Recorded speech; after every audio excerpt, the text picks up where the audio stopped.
Welcome, everybody. Like I said, happy Wednesday.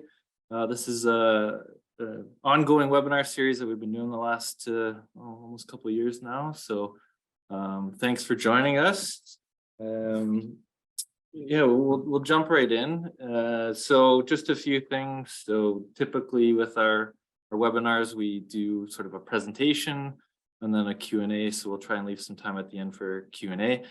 There is a Q&A window or a chat window. You could use either one throughout the course of the webinar. So you can type in questions now or along the way or at the end, and we'll see them and get to them during the Q&A session. If you do want to raise your hand or talk or come off mute, we can certainly do it that way as well. So feel free to, again, whatever makes you kind of most comfortable, and we can unmute or answer questions via the chat as well.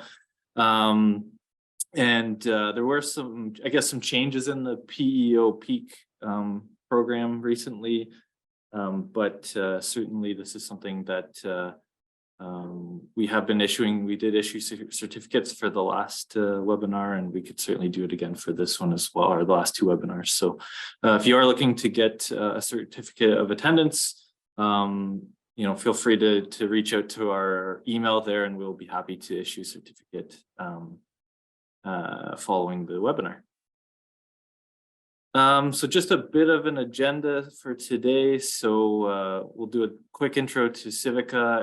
There's quite a few people that attend the webinars regularly, but there are some new names. So we'll introduce ourselves and the speakers today. We have myself and Alex Ding from our office, who will be going through all the content. I'll do a quick recap of the first two parts of the webinar series that we're in. So we're in a rainfall and flow monitoring 5-part series. So I'll do a very brief recap of the first two parts, and then we'll get into the sort of meat of the presentation today, mostly focused on data quality.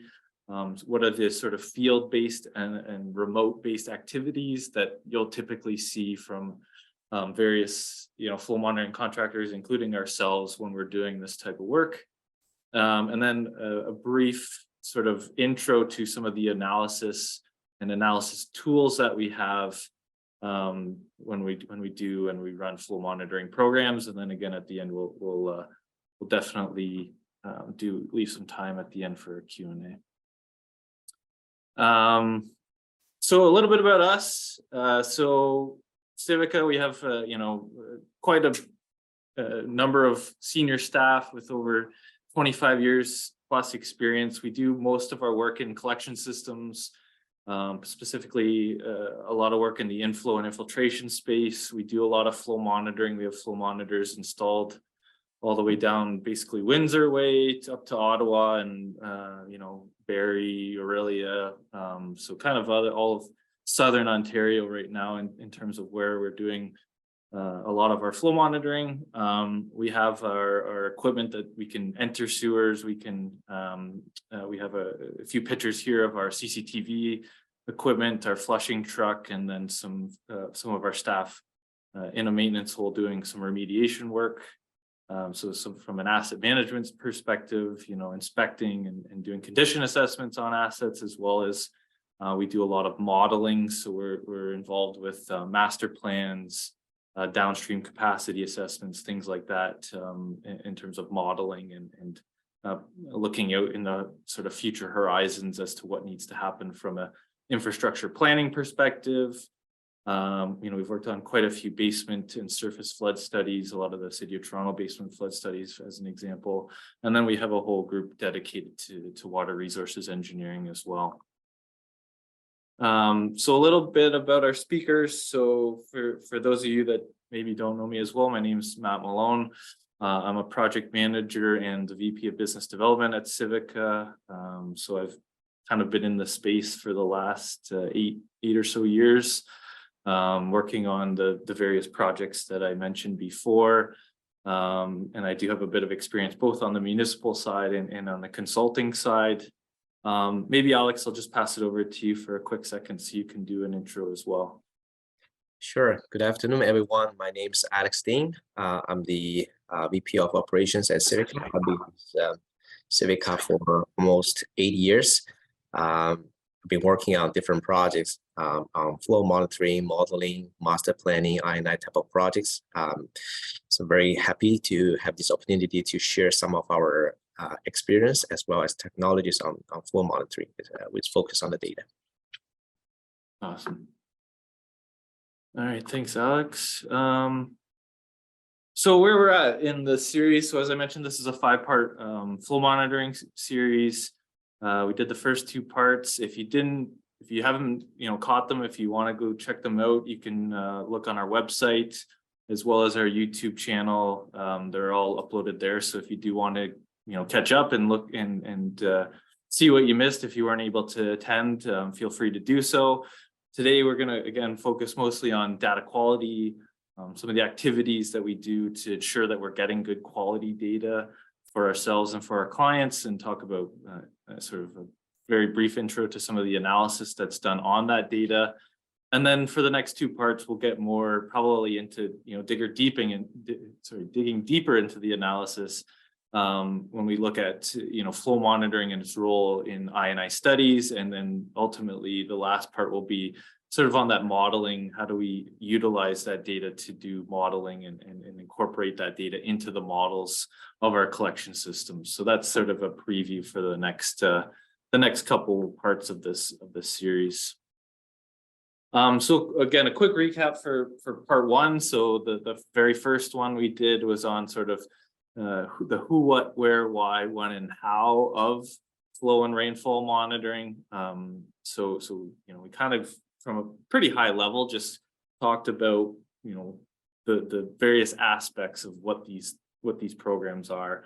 Really just to highlight the why. Why do we do these things? So we want to understand sort of the natural world around us. We do get a lot of impact or variability around the environment that we live in. So we want to better understand that when we look at rainfall and we're looking at how much rainfall we're getting.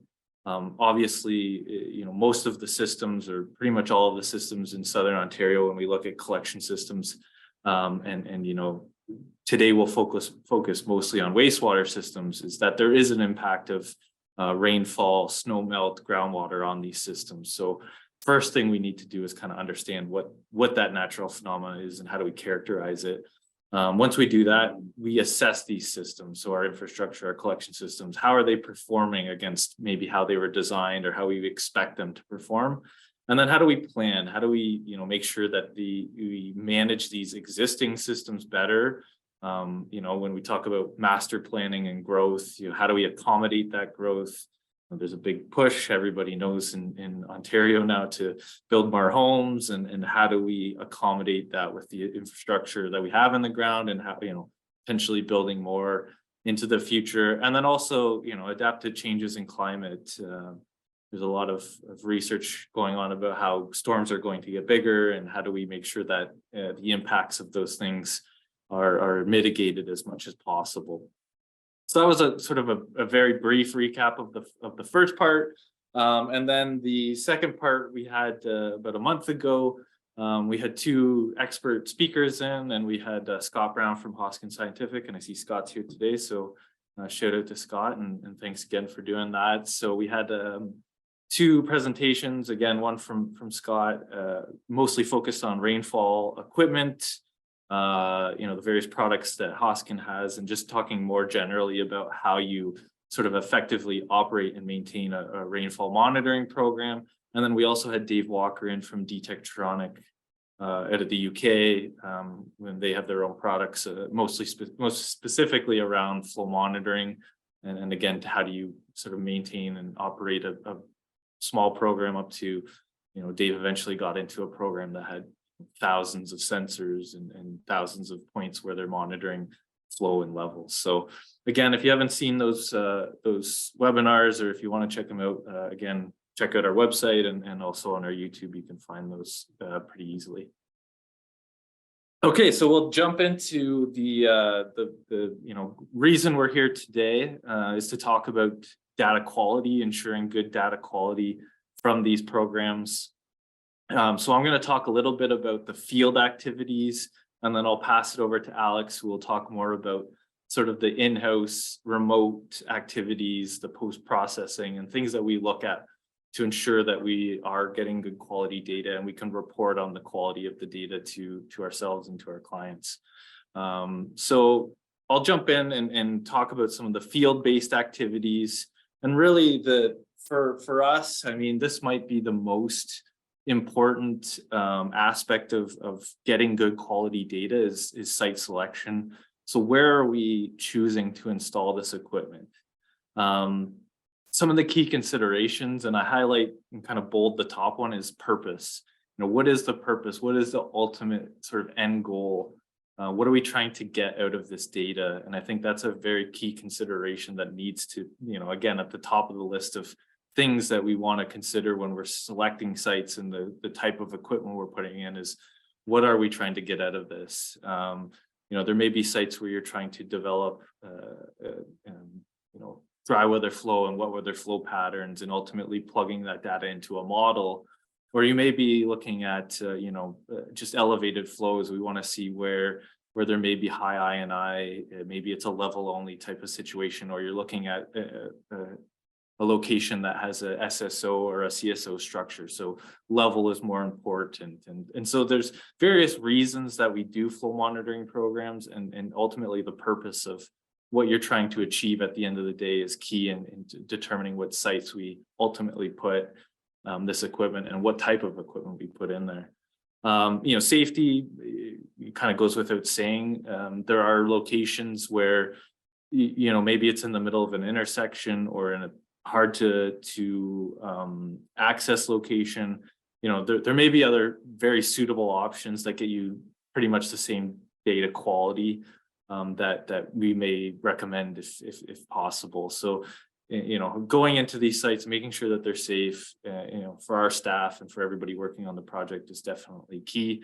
Another one is the site layout and the hydraulics. So you may go into what you think is a very good site, but you see that the structure, the pipe, maybe the pipe maintenance whole interface has a lot of offsets or things like that, or there's a drop structure that may affect the hydraulics at that location.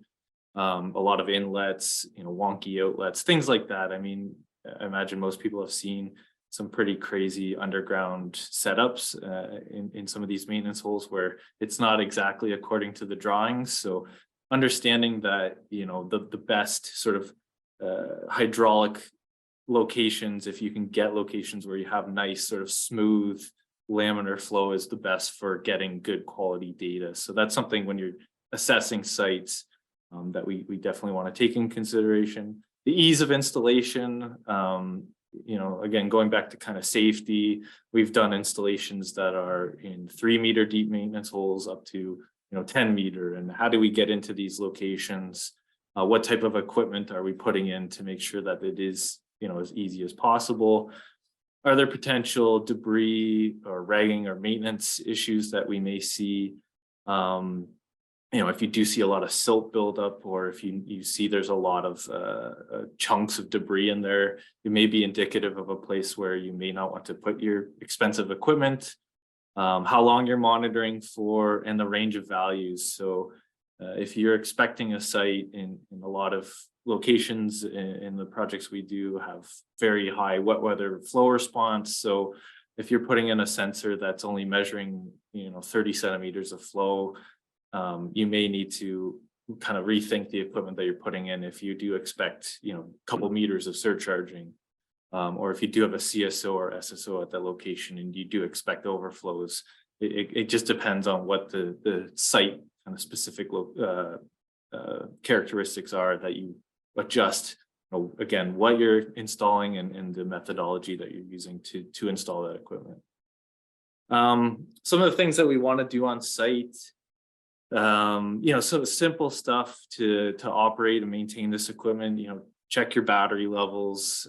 We do have, and Alex is going to talk about alarms, but we do have things like alarms that can send out when, you know, your equipment is getting to a spot where it has a low battery. So changing out your batteries if they are replaceable, testing your telemetry. So making sure that the data, we like to work with data that's sending maybe, you know, every hour or at least a few times a day so that we're getting that data on a sort of near real-time basis. But when you're there, hey, you got it open, you got access to the equipment, test that telemetry when you're on site.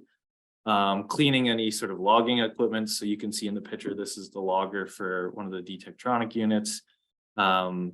So, you know, these maintenance holes, they do allow water in, muddy water. So sometimes you can get, you know, dirt, debris on your equipment. Usually we'll encase these so that they're not exposed, but things like that. So you want to clean your equipment, you want to manually download the data just so you have a backup.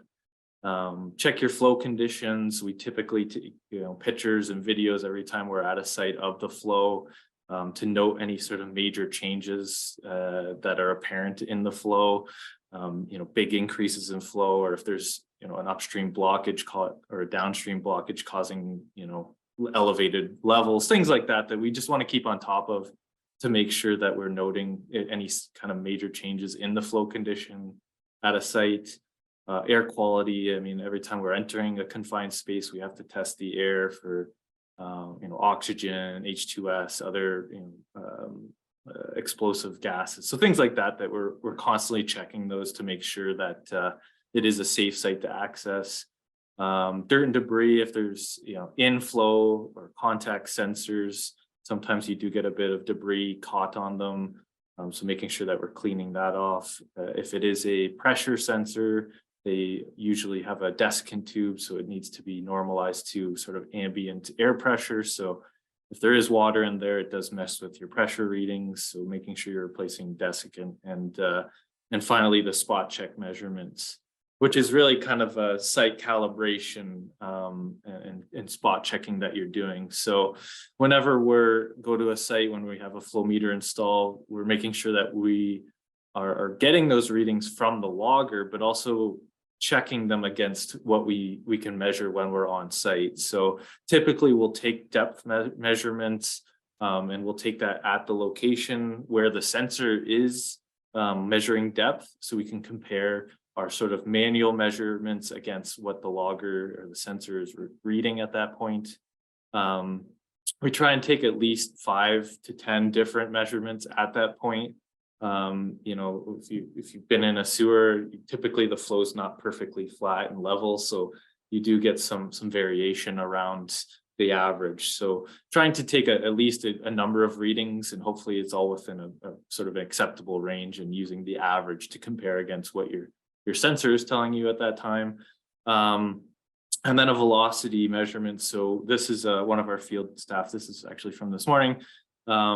So out with our velocity probe, putting that probe right into the flow, and taking multiple measurements to see and compare what our probe, which is calibrated from the manufacturer, and we send it off back to the manufacturer on a frequent basis to be recalibrated. So making sure that the velocity measurements from that probe are you know, in line with what the sensor is reading.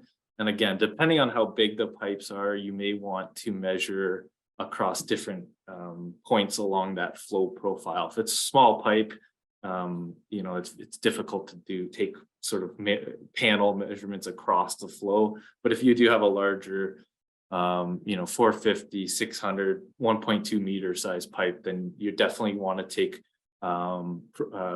velocity measurements across that flow profile. And one of the things that we've been working on, and sort of a recommendation, is that we're not really, our goal is to not change any sort of logger offsets on site. We're taking those measurements, we're bringing them back to the office. And if we do see a trend where our manual measurements are either above or below what the logger is saying on a consistent basis, that's when we would maybe do some sort of post-processing. We're not adjusting every time we go to site if there's some variation between what our manual measurement is and our what the logger, what the sensor is reading. So that's just some of the on-site activities that you can do to sort of ensure data quality. And then I'll pass it over to Alex to talk about some of the remote or office-based activities that we also do for data quality purposes. Thanks, Matt. Okay, I think I have access to the slide now. Okay. Yeah, with the advancement in cellular technology, it enables near real-time access to flow monitoring data without having to physically go to the site and download the data and uploading the data to a data hosting platform. So also taking advantage of that telemetry, cellular technology, oftentimes we would do what we would do for all our flow and rainfall monitoring station is to set up a bunch of different alarms for, I guess, bringing to our attention if there is certain condition happens at the flow monitoring site. For example, the debris build up. If we notice there is I guess, a pattern that the minimal flow or depth in this case starts to shift and goes up, and that's a good indication that you might have some debris buildup issue, and also low battery. Once the battery voltage drops below to a certain threshold, we have to send a crew to the site and changing the battery and making sure the flow meter won't go to sleep or won't be dead because of low battery. Surcharging and overflows, I guess that's what operations people is mostly curious about. If the site is experiencing some very high depths, depths it starts to exceed the output of the pipe and causing surcharge, and worst case overflow to for a CSO or spill. So that's I guess a very good alarm that can be brought to operations people's attention. And there are others, if we have I guess expected range of flow and envelope of flow, and once the flow starts to go beyond or below that expected envelope, a certain alarm can be set up to bring this to attention. It could be that's a legitimate flow change, or it could be that something happens to the equipment or to the site that causes flow to be I guess to be outside of the range that you would expect. And last but not least, we can also set up alarm for storm events. Oftentimes what we would do is to go visit the site if there's a significant storm event, like 1 in 2 year, 5 year, 5 year storm. After the storm, we would go to check the sites as a good practice, just to make sure the equipments are still in place, not washed away by high flow, etc. So those are some typical alarms that we would set up for flow monitoring stations. But with this telemetry technology and with a good data hosting platform, you can set up a even more complex alarm, like a compound alarm. We've done CSO alarm, for example. You can set an alarm to be triggered based on the flow from the main channel and the flow sensor in the overflow channel. So once the water level starts to exceed to a certain level and you see flow being recorded on the overflow channel, that's the indication that, okay, CSO happens at this location from when to when. So you can do that type of stuff as well.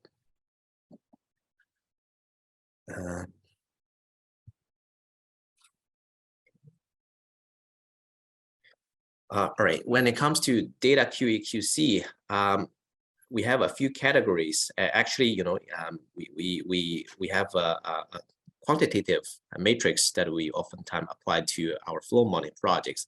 And this QA/QC score is calculated at each flow monitoring station based on a few criteria. And the criteria could change from project to project depending on the purpose and the requirement. But one of the most common few categories that we have is first the calibration measurement, which compares the sensor reading versus manual verification. Scatter graph that is used very helpful and used to confirm the site hydraulics. Raw versus process data. This is oftentimes a overlooked, I guess, category or QA/QC score, because sometimes you might see a very nice flow pattern and you take it granted that flow data is good. It could be true, but it could also be that it is good after the processing. It might not be so good out of the flow meter, and that's using this raw versus process data plot that can give you a very good idea how much flow data process happened during the QA/QC process. And the last one is data coverage. Most of the flow monitoring project would require a minimal data coverage percentage, 90% or 95%. Sometimes you would have some data gap due to equipment issues. Sometimes you would have data gap because the flow monitoring station is removed for CCTV or flush purposes. So that having this score would you would be able to know how much data you have as a percentage over the monitoring period. And as our standard process, we go through this regular data review process once the QA/QC score becomes available. So we would review the score and kind of sorted the flow monitoring stations based on their score, and highly scored sites it's considered good, or it can be used for further analysis or making decision. If you want to feed the data into model calibration or doing I&I analysis, you'll be I guess you feel comfortable using these highly scored sites versus the sites that have poor score. It is flagged for further investigation. There could be some decision made a bit depending on the score or each category of the score. If the site has poor hydraulics, and you would normally see the scatter graph is all over the places in terms of depth versus velocity relationship, and also, or maybe you have a sensor that is just malfunctioning, and you will see the manual measurement compared to the sensor reading. It's usually not inconsistent. So depending on the situation, using this QA/QC score can provide a very good insight. So what type of problem you're likely running into. So now I'm going to go to talk a little bit more on each category of the score. So the first one is the comparison between sensor reading and the manual measurement.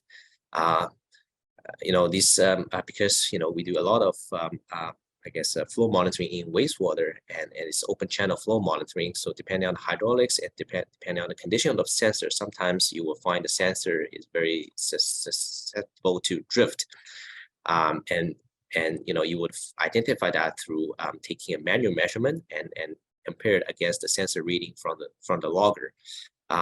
Sometimes it's because of the equipment issue. Sometimes it could be because maybe the measurement, depending on how you take the measurement and when you take the measurement, it's not necessarily the sensor is reading wrong. It could be also the manual measurement or timing for taking manual measurement. So like Matt mentioned,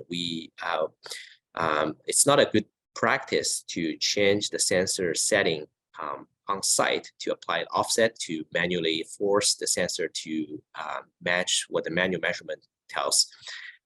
Instead, we would record the manual measurement and record both the sensor reading and have a more like a long-term trend plot on a chart or graph. So you would only apply necessary change when you observe a very constant trend. You might find, the sensor reading is always, let's say, 5 centimeters, or maybe that's too much, 5 millimeters higher than the manual measurement. Then it's probably the sensor is drifted by 5 millimeters, and then you can apply this change on the data on a data hosting platform instead of changing the setting on the flow meter. It's always a good practice to keep raw data collected from flow meter untouched. So you have a copy of raw data, and anything you do to the raw data, it's on the production side. So you would know exactly, what data processing happened, and and justify why only these necessary changes were made. And the justification from I guess at least for this category comes from the long-term observation from the trend, whether it just randomly the sensor is reading something wrong, or there's a very obvious trend that is always higher or lower by a certain margin. The next one is mass balance, or you can call it flow continuity. So this is applicable when you have a flow monitoring station at downstream, and you also have one or few bracket flow meters upstream to kind of isolate the bracket areas. So the upstream flow obviously flow through and go to downstream flow monitoring station. So you can check the quantity of the flow in proportional to the population difference. The assumption behind that is, if it's sanitary sewer, it's sewage we're talking about, it's proportional to population. the more people you have, the more sewage you're going to generate. So this is a check to help you to at least to make sure your downstream flow monitoring station is measuring higher flow compared to upstream, because your downstream captures a broader catchment area and more population. And in terms of the difference, you know, we would normally do some. Let me flip to the next one.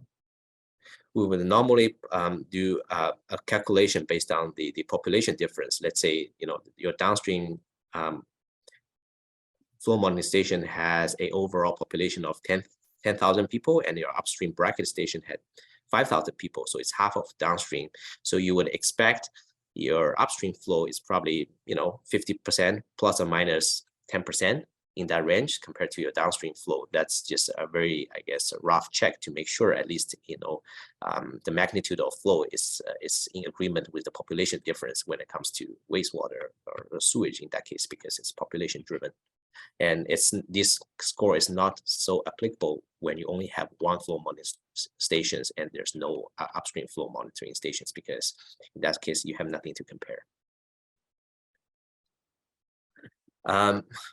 The next one is scatter graph, and it's my personal favorite about over everything that we have talked about. So the principle or the theory behind that is established based on Manning's equation, which tells, you know, for a given depth, you would only see a one velocity, and this is governed by the slope of the pipe and the roughness coefficient of the pipe.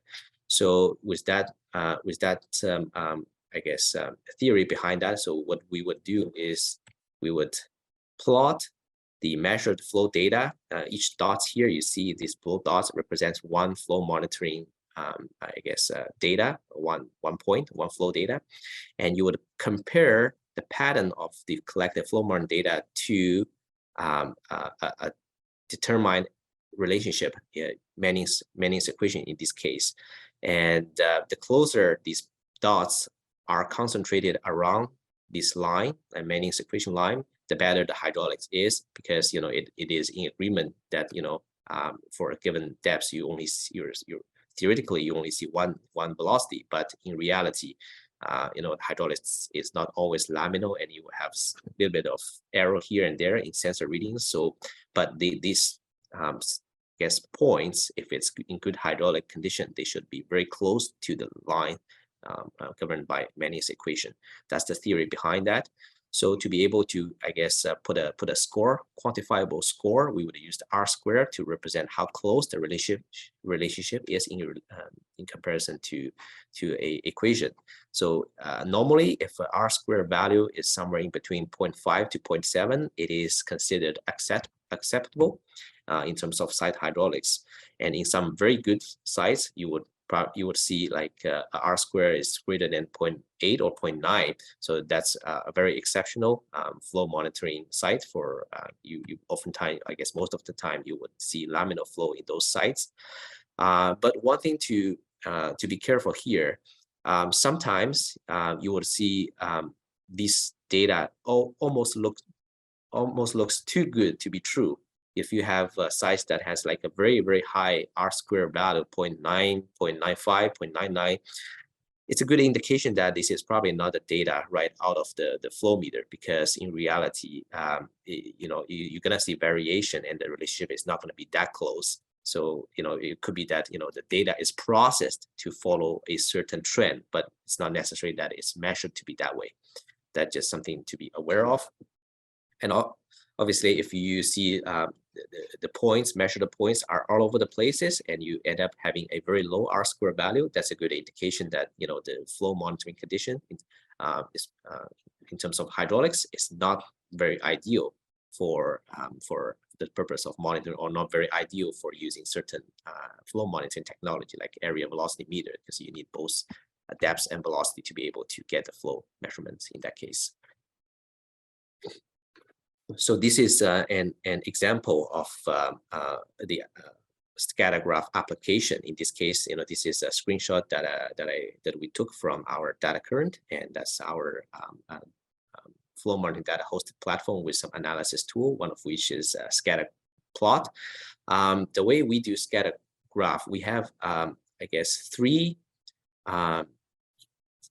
equation applied and plotted here. The first one, we call it design method. So that is Manning's equation. So what you need is the slope of the pipe, diameter of the pipe, and roughness coefficient of the pipe.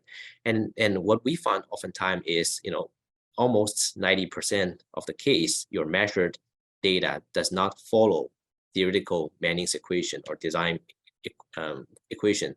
This is because oftentimes, the slope that we use and the roughness coefficient that we use is not close to what's in reality that you're going to see there. So by plotting the flow data and compared to the Manning's equation, you can see how it deviates from the design method, and that tells you the combination of your slope and roughness coefficient is not what you thought might be. That's one insight you can draw. And the second model that we apply to this tool is called Landfill Co. So the only difference between design method, which is Manning, and Landfill Co, is instead of using theoretical slope and roughness coefficient, this is actually a fitted Manning's equation by calibrating both, well, not both, but a combination of the slope and roughness coefficient. You can get each of them right using Landfill Co, but what you can get is the combination of these two, and you can see how it gets improved. Instead of following this line that I'm pointing towards, which is theoretical Manning, it's actually following this line, which is the Landfill Co, and you can see that's reflected on the R-square value. The first one, if you try to fit Manning's equation, the design line, with this measured data, the R-square is actually very bad, negative 0.32. But if you start to apply Landfill Co, which is calibrated slope and roughness coefficient, it goes up to 0.65. I don't know if you can read that, but the number is pretty small here. And then the third method here is called Stevens-Schussbach. So the difference between Landfill Co and Stevens-Schussbach is we also incorporated something called downstream obstruction. So oftentimes you would find even this fitted Manning's equation or Landfill Co line does not describe your flow measurement the best, and that is because your line does not pass 0, 0. Meaning, if you have 0 depths, you should have 0 velocity, so you should have no water. But in most cases, what you would see is even your velocity is 0. That means you have if a pool of water, it have a certain depth, and that means the water is not moving, and this is caused by some downstream obstacle. So you have a certain backup. Even when the water is not moving, you measure certain depths of water, and that's what Stevens-Schussbach is able to tell you. So you can see the R-square value in this case gets further improved to 0.8 plus, and there's a downstream obstacle that is identified using this method. In this case, I can't read it very well, but it looks like it's somewhere around 6 millimeter. So that's the difference between these 3 models. Again, Manning, it uses theoretical slope and roughness coefficient. Landfill Co is calibrated slope and roughness coefficient, and Stevens-Schussbach, it adds downstream obstacle on top of the slope and the roughness coefficient to better describe the flow pattern or depth versus velocity relationship in this case.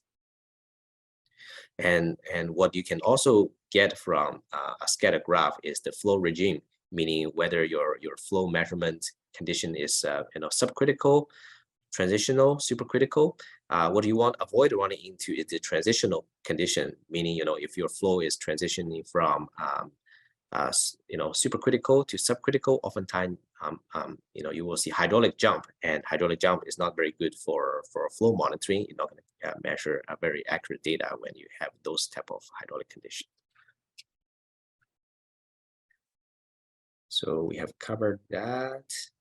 And here is another example of the scatter graph application. Again, I think this is just a little bit of zooming version of the first one. So you can see how the R-square value gets improved from negative 0.32 to 0.61 by using landfill coal, and all the way to 0.89 when you add downstream obstacle. And this is what I was talking about. So this the line that describes the flow measurement the best, which is this line that I'm pointing towards, it does not pass 0, 0. Instead, you see a certain gap.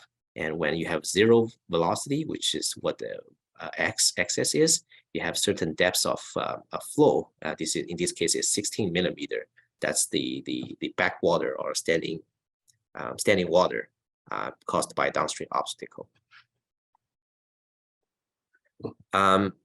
This is an example where you have, I guess, the theoretical slope and roughness coefficient pretty close to what's actually, I guess, happening based on the flow measurement. In this case, well, this is I guess, a very recent flow monitoring project that we're doing in Chatham, Kent, and this site has a very good hydraulics, and even by applying design method straight, you get an R-square of 0.9. Normally, I would put a second, I guess, look towards this data, because it could be too good to be true, like I mentioned. But in this case, I actually looked at the data, and you know, there's no process at all. This is straight from the sensor, and it's measuring very good quality data. You know, and you know, the design method, if you compare the design method and landfill coal, the difference is, you know, only 0.01. That means your theoretical slope and the roughness coefficient is very close to, you know, what's actually there.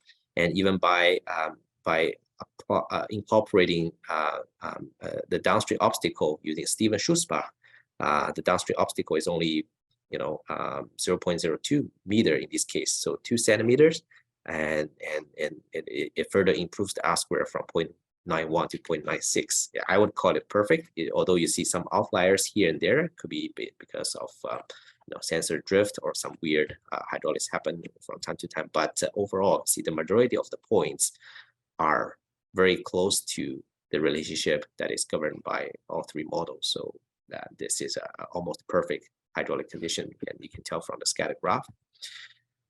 This is an example of a bad site hydraulics. You can see in this case, the points are almost like the pattern of the points are almost like a flat line. So, you know, the flow velocity changes from 0.3 to 1.3, somewhere there, but the depth actually doesn't change that much.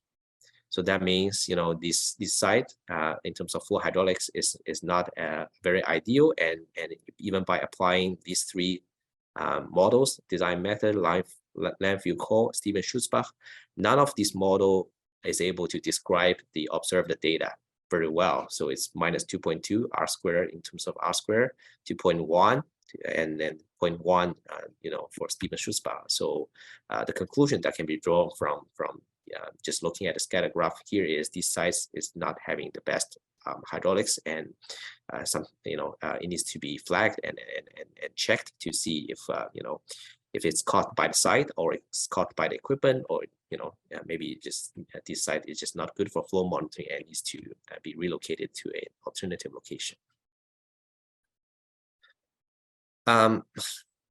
So I mentioned, moving on to the next category of QA/QC score, I mentioned a raw versus processed data. So just to define this again, raw data means the data that is taken straight from the flow meter, and the processed data is the production data after QA/QC.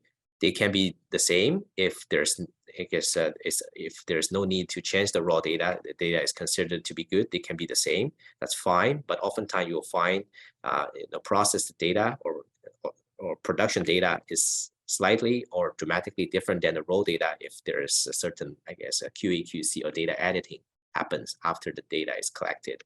In this case, this is a station that we have in Chatham, Kent, and there's no editing at all. So you can see there's only one line represents the measured flow depths in green and measured velocity in purple, and the combination and depth and velocity gives you flow. So that's represented in the blue line here. So there's no data editing at all. The flow data we got straight from the flow meter is as good as it can be. So there's no need to process the data. If I'm going to the next example, you can see here, the green line, which is the measured depths, is good. There's no need to manipulate or process the depth data in this case.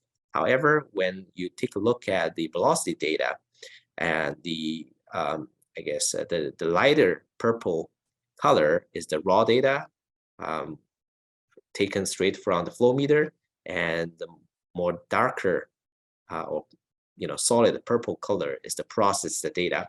In this case, for some reason, the sensor started to behave weirdly, and it was dropping out, and it was collecting some very bad quality data, and we had to do some QA/QC and processing to make reasonable correction to the velocity data based on depth versus velocity relationship that can be established using the good data prior to this event. So in this case, I can speak of this station. What we did is we take the period where we had good data and established a relationship between depth and velocity, and use that relationship to correct the abnormal velocity data, and just to fill the gap here. That's the data processing happened on this side. So this needs to be reflected on the QA/QC score, because although we did our best to correct the data as much as possible, there is certain assumption and guesswork involved here, because it could be that sometimes the relationship is not true in the process of recreating this data. It could be that under certain event, if you have like a very high flow, the relationship is not valid anymore. So this can be flagged, and if you want to use data for this period for making some decision, I would give it a second thought. Maybe that's not the best idea, but this is the data corrected as best that we can, but it might not be very suitable for making certain critical locations, or you might want to incorporate other consideration, or at least you need to be aware data quality here isn't the best for this period at least. The last one is data coverage. Like I said, in certain cases, you might have some equipment issue. As much as we want to avoid, sometimes, for example, the sensor gets covered by debris, or it gets dislodged through high flow or flushing activities, whatever. So that can cause a data gap, meaning there's no data being recorded for a certain period of time, and to flag that is quite easy. So you can just simply use this equation: the actual data that's available divided by the anticipated data point. If we know that every minute you're supposed to get a data point, then you would know the total amount of data you're anticipating for a given period of time. And the actual data divided by that multiplied by 100% gives you a data coverage score. So if it's, usually if it's above 90%, it's good, but it also depends when the gap happens. Because it may be that most of the time you have data, but if you're very interested in knowing I9 or wet weather flow, and every time it rains, there's a data gap, so that's not very ideal. It just so it's not as simple as looking at one score, but you have also want to figure out, I guess, when the gap happens, whether it's under dry or wet weather, or it's both. And with that, I'm going to pass back to Matt. Awesome, thanks, Alex. There's a lot to dig into there. We have a couple minutes left, so again, I just wanted to do a quick intro to some analysis. So, really the focus for today is getting that quality data.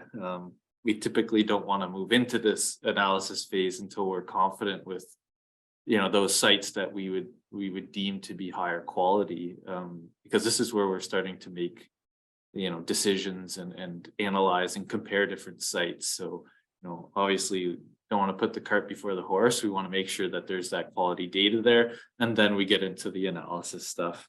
Again, the larger focus for this webinar series is on collection systems. This is more specifically because a lot of the work we do is in wastewater. A lot of the focus is on wastewater.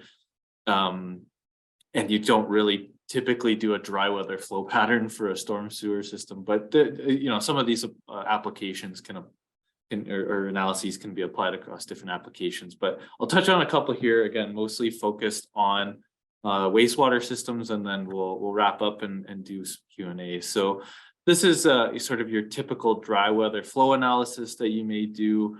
We're looking at things like average and peak dry weather flow. So this graph shows 3 different lines. We get a blue line for a weekday. So this is an average of all your weekday flow data. The orange line is your weekend. So you can see a bit of a delay in the peak.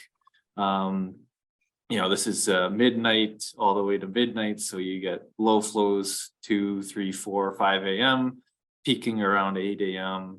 And then another, depending on the site, sometimes you get a larger peak or at least another peak in the evening hours. So these are the analyses we want to do when we're looking at weekday versus weekend water use or wastewater use. If you do have population information, we're looking at per capita wastewater use. We can use this tool as well in this type of analysis to calculate groundwater infiltration. So if we're concerned about infiltration, depending, and I know a lot of municipalities, it varies over the time of year. So, groundwater is typically the most concern starting about now into the spring when you get higher groundwater levels. So we can look at that and see what areas we may want to focus on when it comes to, the impacts of infiltration. And we'll get more into that stuff next week as well. Wet weather flow is definitely something we're always interested in, particularly in wastewater systems. So how these systems are responding to rainfall and snowmelt events, and then comparing that against our sort of design criteria or standards. When you look at the MECP, I believe it's 0.28 liters per second per hectare now is the design standard for I&I. So calculating, and using a dry weather flow pattern like this and imposing it on the data, and then comparing that to what you've actually measured. So a blue line would be your measured flow for a given period of time, say during and shortly after a rainfall event, and how much resulting I&I flow are you seeing in the system. So we can generate those things, I&I rates, volumes, our volumetric coefficients, peaking factors, and all the things that we're concerned about when we do sort of I&I and wet weather flow analysis in our systems.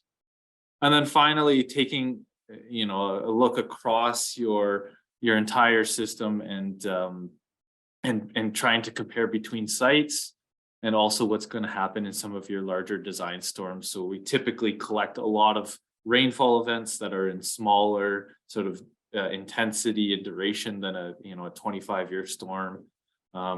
Typically they only happen in theory at once every 25 years. So being able to capture that type of data can be tricky. So we try and use a whole suite of events at a lower intensity that we have collected to project out to see what's going to happen during some of these larger storm events.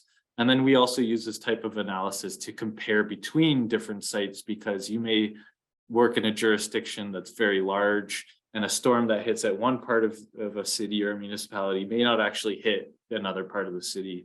So you cannot, compare those two locations if the same storm didn't hit them. So trying to build out further analysis to compare between sites, and then also understand what's going to happen during some of our larger design storms at a given site. So again, something we'll dig into a little bit more next week, next webinar.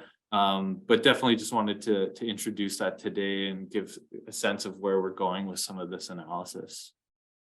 So we're just about to wrap up. We have about 5 minutes left. So just another heads up, we do have 2 more parts to the webinar series coming out.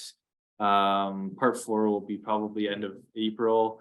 And then part 5 following that in May. So just a heads up to keep an eye out on our LinkedIn, our newsletters, however you kind of get your info about when we are doing these. Keep an eye out for that, and we'll certainly be sending out some information soon. And with that, I'll say thank you, and we can, I think there's a couple questions in the Q&A, and we can address those. And If anybody does want to come off camera, or come off mute, and if you have any questions, feel free to throw them in the Q&A or the chat, and we'll be certain to get to them. So thank you very much.